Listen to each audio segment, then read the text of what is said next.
Bienvenidos a clase. En esta ocasión vamos a analizar la siguiente ecuación que incluye al calor específico.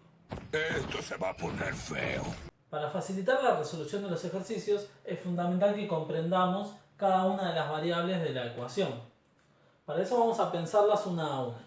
¡No hay problema! La letra Q representa la energía térmica, es decir, toda esa energía que el cuerpo recibe o toda la energía que el cuerpo da, según el caso.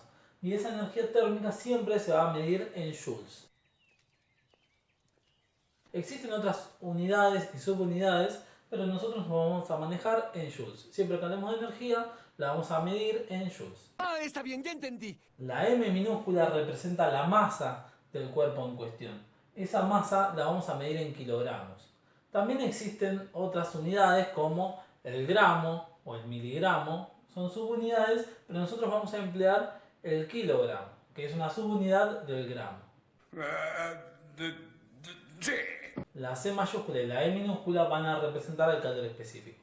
El calor específico es un concepto que ya trabajamos en un video anterior. Si no lo viste, no te acordás, anda y míralo otra vez. Y yo aquí perdiendo el tiempo. Pero en resumidas cuentas, el calor específico es toda la energía necesaria para que un kilo de masa de un cuerpo determinado cambie en 1 grado Celsius su temperatura. No me hable con trabalenguas. La unidad del calor específico es joules sobre kilogramo por grado Celsius. ¿De qué está hablando? Por último, en nuestra ecuación aparece delta T. Delta T, recordemos que este triangulito es una letra griega llamada delta que significa variación o cambio. Es decir, que delta T es la variación o el cambio de temperatura. La temperatura se puede medir en Fahrenheit, en Kelvin. Nosotros vamos a emplear el grado Celsius. ¿Eso viene en el examen? No. ¿Qué quiere decir todo esto? Yo le digo. Que el cambio de temperatura que va a sufrir la masa de un cuerpo, dependiendo de qué material esté hecho ese cuerpo, es decir, de su calor específico, va a requerir más o menos energía térmica para que sea posible ese cambio de temperatura.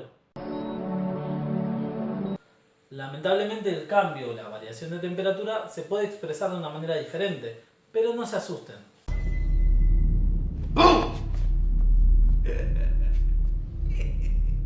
Porque es muy sencilla. La otra forma de expresarla es como una resta.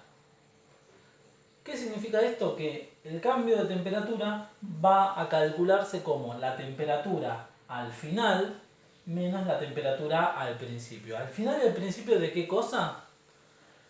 De mi proceso de calor. Es decir, antes de recibir o antes de dar energía térmica, ¿qué temperatura tenía? Y esa es la temperatura inicial. Después de dar o de recibir energía térmica, ¿qué temperatura tenía? Y esa es la temperatura final. No es justo. Usted contesta las más fáciles y a mí me deja la más difícil. Veamos un ejemplo muy sencillo de esto. Si durante la tarde la temperatura es de 22 grados Celsius, a esa la consideramos como la temperatura inicial, antes del proceso de calor. Y a la noche medimos la temperatura y nos dan unos 16 grados Celsius, a esa la consideramos la temperatura final. Es decir, que el cambio o la variación de temperatura simplemente es la resta entre la temperatura final menos la inicial. Lo que hay al final menos lo que había al principio. Es decir, que el cambio o la variación de temperatura va a ser TF, que es la temperatura final a la noche, 16 grados Celsius, 16 grados Celsius, menos la temperatura inicial a la tarde, 22 grados Celsius. 22 grados Celsius.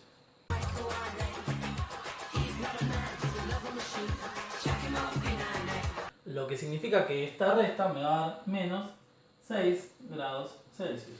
Y esos 6 grados Celsius son el cambio o la variación de la temperatura.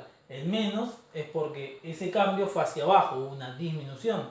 Si la variación me diera positiva, significa que el cambio sería hacia arriba, que hubo un aumento en la temperatura. Pero este no es el caso. ¡Qué trucazo!, ¿no? O sea que la ecuación de calor se puede expresar de cualquiera de estas dos maneras.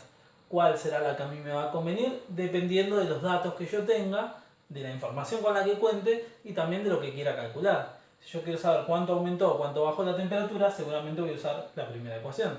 En cambio, si quiero saber qué temperatura tenía o qué temperatura alcanzó, voy a usar la segunda ecuación. Bien hecho.